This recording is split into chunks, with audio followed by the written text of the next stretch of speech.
আমার মতে পৃথিবীর সবচেয়ে বড় চালিকা শক্তি হচ্ছে ক্ষুধা, এবং যখন ক্ষুধা লাগে তখন মেনুর ছবিগুলি দেখে প্রত্যেকটা আইটেমই খেতে ইচ্ছে করে।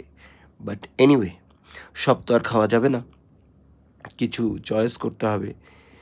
এখানে বিভিন্ন জিনিস রয়েছে মেনুতে, মেনু নাড়াচাড়া করে দেখলাম। সো প্রাইসগুলি মোটামুটি অ্যাফোর্ডেবল রয়েছে, আর খুবই ইয়ামি করে যে ছবি তোলা রয়েছে সেগুলি দেখে দ্বিগুণ বেড়ে গেল আমার ক্ষুধা।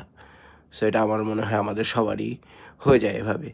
মানুষজন খাচ্ছে, খুবই সুন্দর পরিবেশ। এই মুহূর্তে ড্রিঙ্কস চলে এসছে, এবং আমি লাইম সোডা সাথে পুদিনার পাতা তারা দিয়েছে, এবং খুবই সুস্বাদু খাবারের সাথে এই ড্রিঙ্কসটি খাদ্যকে যেমন উপাদেয় করে এবং হজমেও সহায়তা করে। দেখা যাক আগে কি রয়েছে, ওয়েট করি।